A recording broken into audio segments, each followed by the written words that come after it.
नमस्कार मंडळी, कशा आहात सगळे? मजेत ना?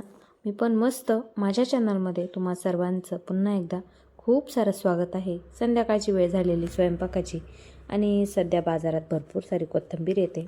तर कोथिंबीरची जुडी आणलेली होती आणि जास्तच मोठी होती, तर म्हटलं चला कोथिंबीरच्या वड्या वगैरे बनवू. तर कोथिंबीर मस्तपैकी स्वच्छ निवडून घेतली आणि धुवून घेतली स्वच्छ पाण्याने. त्यानंतर मस्त बारीक अशी कापून घेतली. त्यानंतर मिक्सरच्या भांड्यामध्ये हिरव्या मिरच्या आणि थोडीशी जाडसर जी कोथिंबीरची देठं होती ती पण घेतली आणि थोडेसे जिरे वगैरे टाकून ते मिक्सरला दळून घेतलं. त्यानंतर मग उपवास होता, तर म्हटलं चला खीर वगैरे बनवू. तर मी इथं रव्याची खीर बनवते, कारण तांदळाची खीर बनवायला जास्त वेळ लागतो आणि रव्याची खीर कशी झटपट होते.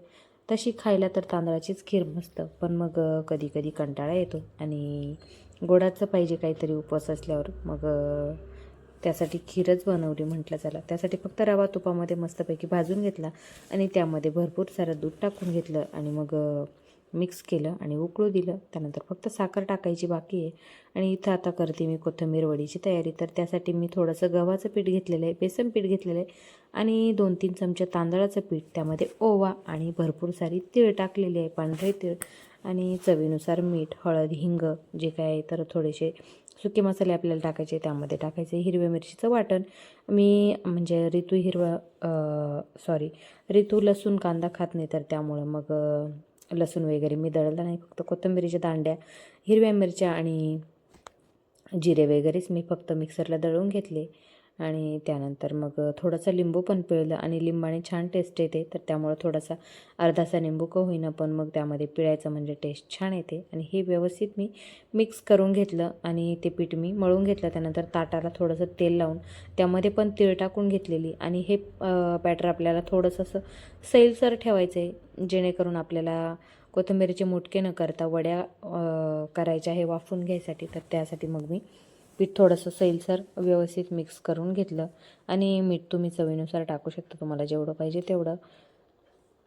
त्यानंतर मग इकडं खीर पण होती आहे आणि तोपर्यंत पाणी मी कढईमध्ये गरम करायला ठेवलं आहे आणि त्यामध्ये थोडंसं म्हणजे जे लिंबू पिळलं होतं त्याचीच मी साल टाकली, जेणेकरून ॲल्युमिनियमची कढई आहे तर ती काळी पडणार नाही. आणि ताटामध्ये मी ते बॅटर व्यवस्थित थापून घेतलं आणि थोडासा पाण्याचा हात लावला, जेणेकरून मग व्यवस्थित ते पसरट होईल. आणि वरतून पण पुन्हा पांढरे तेल टाकलेले आहे आणि ते व्यवस्थित स्प्रेड करून घेतलं. तोपर्यंत इकडं पण पाणी पण बॉईल झालं आणि त्यामध्ये मग ते ताट ठेवलं आणि वरतून झाकण ठेवून आपल्याला 10-1 मिनटापर्यंत ते व्यवस्थित वाफवून घ्यायचं आहे.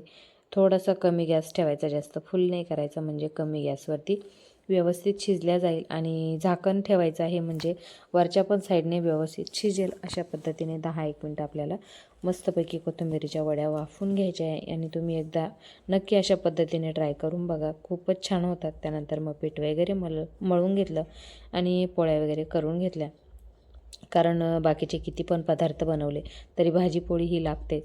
तर त्यामुळं मग पोळ्या वगैरे करून घेतल्या, पीठ वगैरे मळून आणि पोळ्या लगेच झाल्यात. 4-5 पोळ्या केल्या, कारण तिघंच असतो, जास्त काही लागत नाही. पण तरी पण भाजी आणि पोळीशिवाय मला तरी होत नाही आणि मुलांना पण भाजी पोळीच लागते.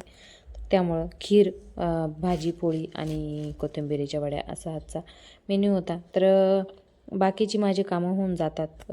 भाजी म्हणजे 8वेपर्यंत माझी बाकीची कामं होतात, की भाजीला काय बनवायचं तेवढं करेपर्यंत मी सगळी कामं करून घेते आणि भाजीचं मग शेवटी ठेवते, जेणेकरून सगळा स्वयंपाक होईपर्यंत मग भाजी आठवते काय करायची. कारण फ्रीज पूर्ण भरलेलं असलं तरी पण सुचत नाही भाजी कशाची करायची. तर त्यामुळं आणि मग मी इथं म्हणजे कोथिंबीरीच्या ज्या वड्या वाफवल्या होत्या तर ते थंड केलं 10-1 मिनटानंतर. आणि थंड झाल्यानंतर त्याच्या वड्या पाडून घेतल्या. तुम्ही बघू शकता मस्तपैकी अशा वड्या पडलेल्या आहेत. त्यानंतर तेल गरम केलं आणि एक साईडला मग मी शिमलाची भाजी बनवली आणि टोमॅटो वगैरे टाकून थोडीशीच भाजी बनवली, कारण जास्त काही भाजी लागणार नाही, कारण खीर पण आहे आणि आमच्या प्रजूला खीर असल्यावर मग बाकी काही नको असं असतं. थोडीशी भाजी असली तरी होऊन जातं मग. आणि मस्तपैकी खमंग अशा कोथिंबीरीच्या वड्या मी तळून घेतलेल्या आहे. तुम्ही तव्यावरती थोडंसं तेल टाकून शॅलो फ्राय पण करू शकता, पण मग डीप फ्राय केल्या की कसे अगदी खुसखुशीत खमंग होतात. तर त्यामुळं मग मी डीप फ्राय करूनच तळून घेत असते.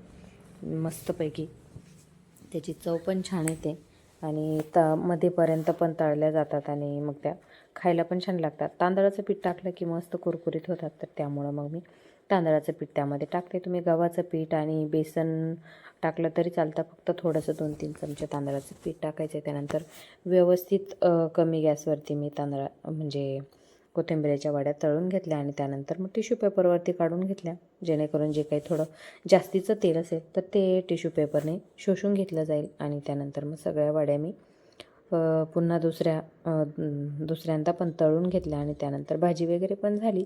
आणि तुम्ही बघू शकता मी तर देवाचं पण ताट भरलेले, कोथिंबिरीची वडी, शिमलाची भाजी, पोळी आणि रव्याची खीर मस्तपैकी ताट झालं, देवाचा नैवेद्य गेला.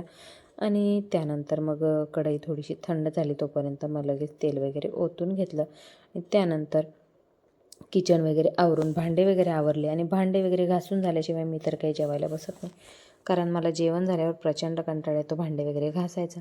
तर त्यामुळं मी किचन भांडे सगळ्यात पहिलेच आवरून घेत असते. आणि त्यानंतर देवाचा नैवेद्य होता, तर त्याच ताटामध्ये मग आम्ही तिघांना पण जेवायला घेतले.